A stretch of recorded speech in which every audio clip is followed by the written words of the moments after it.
توجہ ہوا؟ زبیر ابن عوام کون ہے یہ؟ اس کا ماضی آپ دیکھیں بڑا سنہرا نظر آئے گا۔ زبیر ابن عوام بڑا ماضی اس کا سنہرا ہے، مولا کائنات کا پھوپھی زاد بھائی ہے، پھپھیرے اور ممیرے کا رشتہ ان دونوں کا، پیغمبر اسلام کا بھائی ہے۔ 7 خصوصیات زبیر ابن عوام میں ایسی تھیں کہ جو علی کے علاوہ کسی میں نہیں پائی جاتی تھی۔ آپ غور فرمائیں، زبیر ابن عوام اس کا مقام کیا ہے؟ 13 برس کے سن میں ایمان کا اظہار کرتا ہے۔ یہ شرف یا مولا کائنات کے پاس ہے کہ بچپن کے عالم میں ایمان کا اظہار کر رہے ہیں، اور یا یہ شرف ہے کس کے پاس؟ زبیر ابن عوام کے پاس، 13 برس کی عمر میں ایمان کا اظہار کر رہا ہے۔ دوسرا شرف جانتے ہیں کیا ہے؟ جب پیغمبر نے مدینے میں حکومت کو تشکیل دیا تو حکومت میں ڈپارٹمنٹ بنائے جاتے ہیں، وزارتیں بنتی ہیں، منسٹریز بنتی ہیں، تو جنگوں کا انچارج بنایا گیا مولا کائنات کو، اور داخلی امنیت کا انچارج بنایا گیا ہے زبیر ابن عوام کو۔ یعنی آج کے دور میں کہیں کہ ہوم منسٹر جسے بنایا گیا ہے وہ کون ہے؟ یہ زبیر ابن عوام ہے، یہ اس کا شرف ہے۔ اور پیغمبر اسلام نے ایک روز دیکھا کہ مسجد میں علی بیٹھے ہوئے ہیں اور زبیر ابن عوام دونوں آمنے سامنے بیٹھے ہیں، اور زبیر علی کے چہرے کو دیکھ کر مسکرا رہا ہے۔ توجہ ہوا؟ علی کے چہرے کو دیکھ کے مسکرا رہا۔ پیغمبر داخل ہوئے، زبیر کو دیکھا، دونوں نے پیغمبر کو دیکھا، سلام کیا، تو پیغمبر نے پہلا سوال کیا، زبیر ذرا یہ بتاؤ کیا علی کو بہت چاہتے ہو؟ توجہ ہوا؟ بہت چاہتے ہو؟ زبیر کھڑے ہوئے کہ نبی خدا یہ کون سا سوال ہے؟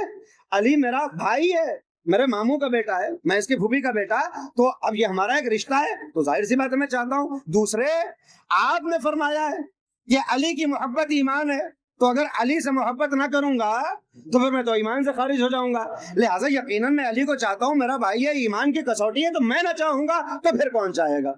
پیغمبر نے مسکرا کے کہا لیکن زبیر میں دیکھ رہا ہوں کہ ایک دور ایسا آنے والا ہے کہ جب تم اپنی تلوار کو نکال کر علی کے مقابلے پر کھڑے ہوگے اور کوشش یہ ہوگی کہ تم علی کا سر قلم کر دو۔ اللہ اکبر! اب یہ پیغمبر فرما رہے ہیں۔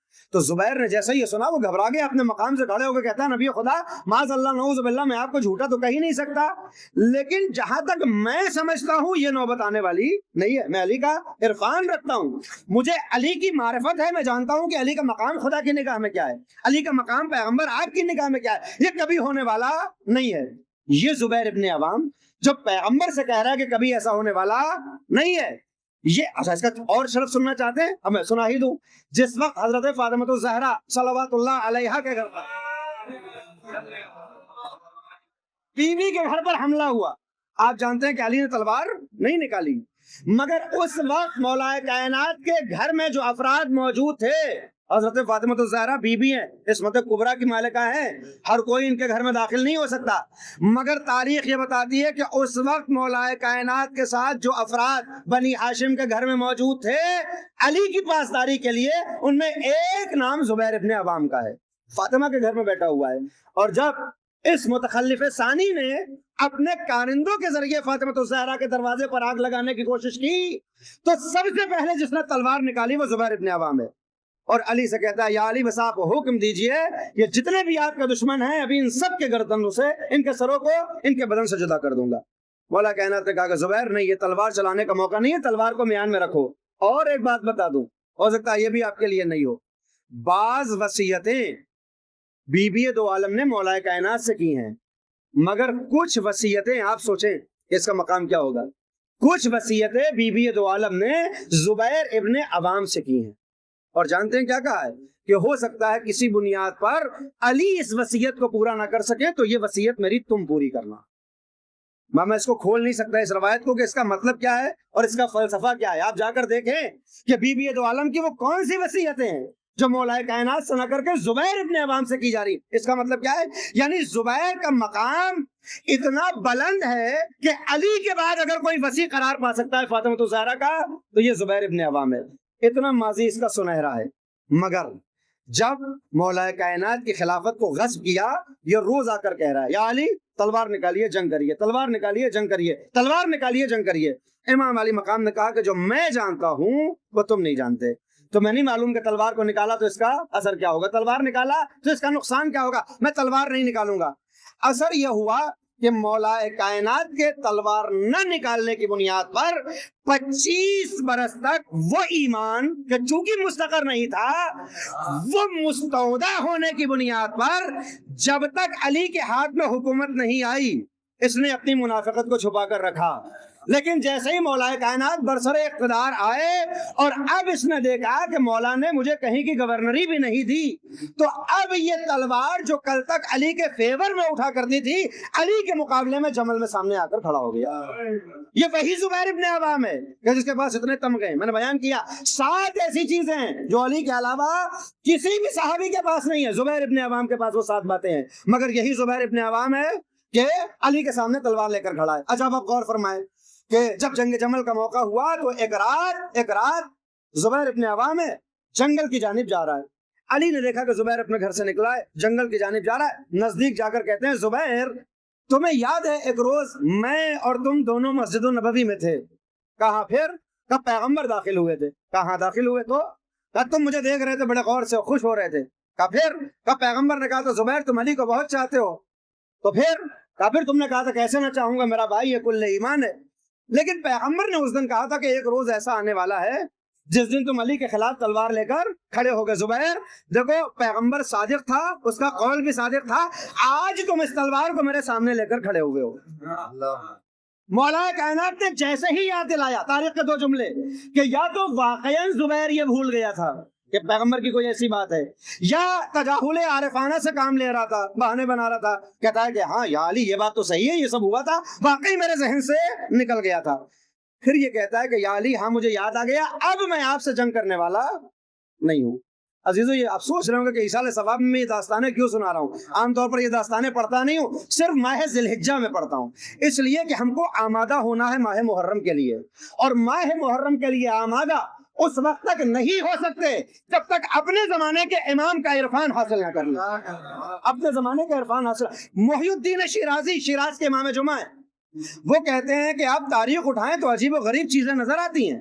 صفین میں بھی آپ کو 2 لوگ جنگ کرتے ہوئے نظر آتے ہیں، اور کربلا میں بھی آپ کو 2 شخصیتیں جنگ کرتی ہوئی نظر آتی ہیں۔ نام کیا ہے؟ ایک کا نام ہے زہرقین اور دوسرے کا نام ہے شمر ذی الجوشن۔ یہ جنگ صفین میں بھی تلوار چلا رہے تھے، کربلا میں بھی تلوار چلا رہے تھے۔ محی الدین شیرازی کہتے ہیں مگر فرق یہ ہے کہ صفین میں زہیر ابن قین فقیر شام کی طرف سے تلوار چلا رہا ہے، علی کے خلاف کھڑا ہوا ہے، اور شمر ذی الجوشن علی کی طرف سے تلوار چلا رہا ہے، فقیر شام کے خلاف کھڑا ہے۔ کربلا میں بھی دونوں تلوار چلا رہے ہیں، مگر فرق یہ ہو گیا کہ جو زہیر ابن قین کل معاویہ کی طرف سے تلوار چلا رہا تھا، آج وہ علی کے بیٹے کی طرف سے جنگ کر رہا ہے، اور صفین میں جو شمر ذی الجوشن علی کی طرف سے جنگ کر رہا تھا، وہ آج علی کے بیٹے کے خلاف تلوار لے کر آیا ہے۔ لہذا کون کیسے کب تلوار چلا رہا ہے یہ نہ دیکھا جائے۔ امام خمینی فرماتے ہیں کسی کا ماضی نہ دیکھو کہ ماضی میں کیا تھا، کسی کے مستقبل پہ بھی بھروسہ نہ کرنا کہ کون کیا ہو جائے گا، یہ دیکھو آج اس کا حال کیسا ہے۔ اس لیے کہ اگر ماضی دیکھو گے تو زہیر قین کا ماضی سیاہ نظر آئے گا، اللہ اکبر، شمر ذی الجوشن کا ماضی سنہرا نظر آئے گا، مگر جب خاتمہ دیکھو گے تو زہیر علیہ السلام ہوگا، شمر ذی الجوشن لعنت اللہ بن چکا ہوگا۔ صلوات بھیجے پر محمد والا۔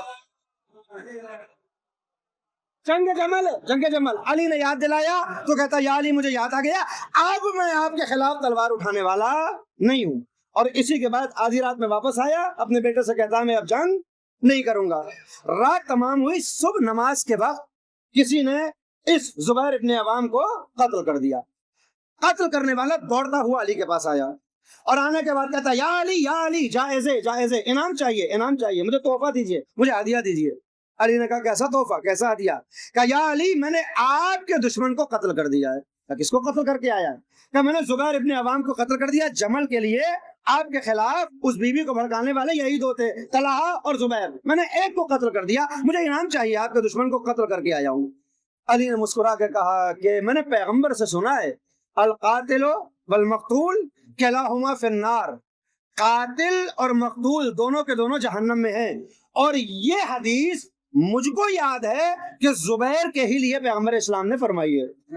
اب آپ غور فرمائیں کہ مولا کیا کہہ رہے ہیں کہ جس نے قتل کیا وہ بھی جہنمی ہے، جو قتل ہوا وہ بھی جہنمی، جس کو تو مار کے آیا ہے وہ بھی جہنمی، تو بھی جہنمی۔ جائزہ کیسا، انعام کیسا؟ 2 سوال۔ جب زبیر ابن عوام کو اپنی غلطی کا احساس ہو گیا اور اس نے کہہ دیا کہ ولی کے خلاف جنگ نہیں کروں گا، تو پھر یہ مقتول ہوا نا، تو پھر یہ جہنمی کیسے ہے؟ مولا کائنات فرما رہے ہیں جو قتل ہوا ہے وہ بھی جہنمی ہے، جو قتل تو یہ جہنمی کیسے ہوا؟ اور جو علی کی طرف سے علی کے دشمن کو قتل کر رہا ہے وہ جہنمی کیسے ہوا؟ تو پہلے تو اس کا جواب دوں کہ یہ قاتل کیسے جہنمی قرار پایا؟ جیسے ہی مولا کائنات نے کہا کہ القاتل والمقتول کلاہما فی النار، تو علی کے برابر میں بیٹھا ہوا صحابی کہتا ہے یا علی سمجھ میں نہیں آیا، آپ دونوں کو جہنمی بتا رہے ہیں؟ یہ جو قتل کر کے آیا ہے یہ کیسے جہنمی ہے؟ یہ تو آپ کی طرف سے تلوار چلا کے آیا ہے۔ علی ہر سوال کا جواب فوراً نہیں دیتے، بہت سے جواب روکے جاتے ہیں نا۔ مولا کائنات نے انتظار کیا ہے کہ جب یہ جنگ تمام ہوگی، جنگ صفین ہوگی، جنگ صفین تمام ہوگی، جنگ نہروان کی کسی تاریک رات میں مولا کائنات نے اپنے اسی صحابی کو بلایا جس نے کہا تھا یا علی سمجھ میں نہیں آیا یہ قاتل جہنمی کیسے ہے، کہ میرے نزدیک آؤ۔ صحابی علی کے نزدیک گیا کہ ذرا اس لاش کو پہچانو، اس جنازے کو دیکھو۔ اب جو اس نے لاش کو پہچانا، جنازے کو دیکھا، کہہ رہا یا علی سمجھ میں نہیں آیا کون ہے؟ کہ بھول گئے جب زبیر ابن عوام کو قتل کر کے آنے والے نے کہا تھا مجھے انعام چاہیے، تو میں نے کہا تھا کہ قاتل بھی جہنمی مقتول بھی جہنمی۔ دیکھ یہ وہی قاتل ہے کل زبیر کو قتل کر کے آیا تھا، نہروان میں میرے خلاف تلوار لے کر آیا ہے۔ جو امام وقت کے خلاف تلوار لے کر آ جائے بس وہ جہنمی ہوتا ہے۔ امام کا جواب ایک ہے مگر دو سوالوں کو پورا کر رہا ہے کہ جو کوئی اپنے زمانے کے امام کے سامنے تلوار لے کر آ جائے وہ جہنمی ہوتا ہے۔ زبیر نے جنگ نہیں کی، لیکن جب علی نے سمجھایا تھا تو ہونا یہ چاہیے تھا کہ کل تک جو تلوار علی کے خلاف تھی وہ تلوار اب علی کے لیے اٹھنا چاہیے تھی۔ زبیر نے غلطی کو تو محسوس کیا مگر غلطی کا ازالہ نہ کر سکا۔ پیغمبر کے جانشین نے کہا قاتل بھی جہنمی ہے مقتول بھی جہنمی ہے۔